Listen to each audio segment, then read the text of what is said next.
Good morning. Welcome to the DFS Army YouTube channel. I am Razzle11, or you can find me at Twitter at Razzle11Grinds. We're going to take a look at some pitching options for us on today, Wednesday, May 3rd. We'll focus on the main slate, an 8-gamer. We do have a couple games on the slate that do have some weather issues, potentially, which can mess with us, but let's just take a look at what we know right now. Starting at the top, it's obvious. I mean, Shohei Ohtani, obviously, is going to be in play for us. I really wish DK would adjust their player card for him for when he pitches or when he's hitting. But, anyways, he's coming off a start where he did allow 5 runs to the A's. Uh, I would think there's a bounce back coming in this spot.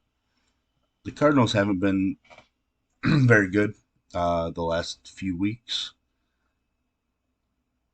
They have lost, 20 out of their first 30 games, which is something that I would have never thought was going to happen with the team that they do have. So Ohtani is the obvious option at the top.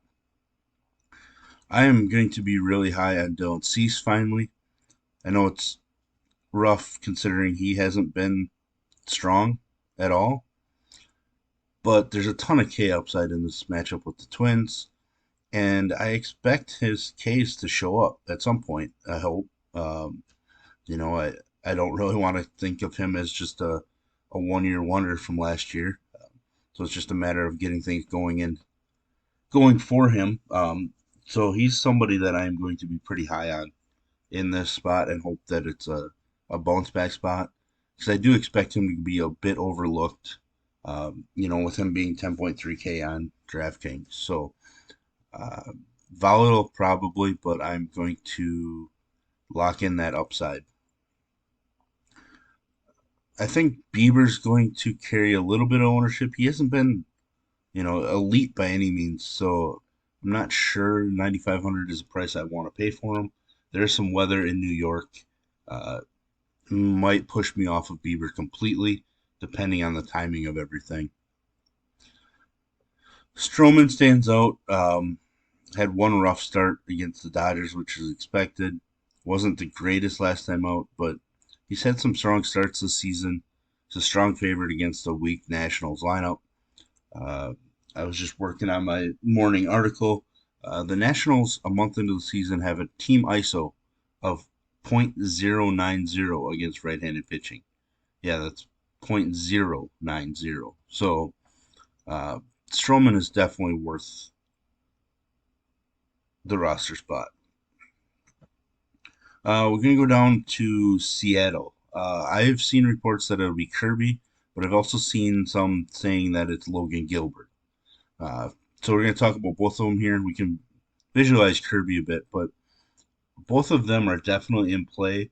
Problem is the weather in Oakland is actually worse than in New York at first glance. So, with this being the latest game tonight, there's a lot of risk in taking, whoever Seattle has out on the mound. Um, but we do need to consider them. We need to watch updates throughout the day on Oakland and the possibility of PPD or delays in game. So uh, the Seattle pitching stands out to me, whichever one it ends up being. I haven't really dug in. I just know that a couple places have Kirby listed and a couple have Gilbert. So um, we can move to Gibson. I expect him to carry a bit of ownership. Kansas City lineup is pretty weak. I just I don't feel great about using Kyle Gibson. We missed out on the 11K performance. I don't see him getting, above 8Ks the rest of the season at this point. So I don't know if I want to go there. I know the matchup is nice, but I just I don't think we have a huge upside spot. So a lot of times I generally just try to skip over those. Like I expect him to be decent, but maybe not solid enough for tonight. Alek Manoah, the guy that I've been off of for much of the season. I think I'm probably going to end up off of him again, but I'm mentioning him because I may consider, getting some shares of him.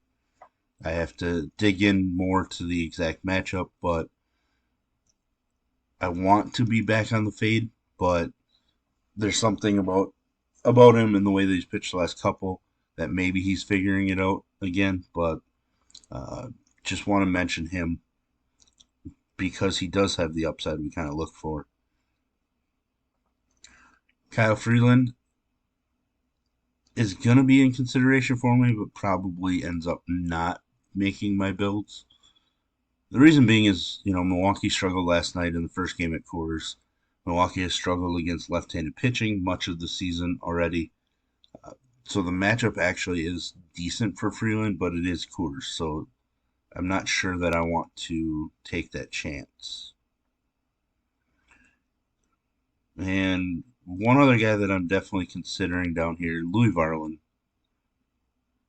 for the Twins. Uh, did give up 3 solo home runs against the Yankees, but did strike out 8.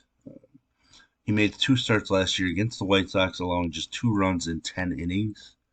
So at 6K against the White Sox team that's struggling, I'm very interested. Kind of scrolling back up, Lauer just a little too expensive going into Coors. I don't really want to pay 8,900 for a pitcher traveling into Coors. If it was somebody that pitches in Coors all the time, maybe in the right spot, but I just don't really want to pay that kind of price for him.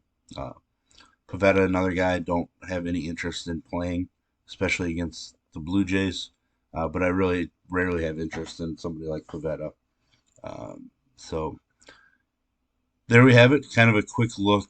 Not a whole lot to fade. There are a few guys, obviously, but uh, there are some names to utilize, and we kind of rotate through. At first glance, it looks like my pitcher pool for the main slate is going to be lower than usual. So, I'm kind of excited about that because it gives me more chance to focus on the offensive side of things. If you do like what I bring to you every day, please hit the like button, hit the subscribe button, turn notifications on. Lets you know whenever we drop videos.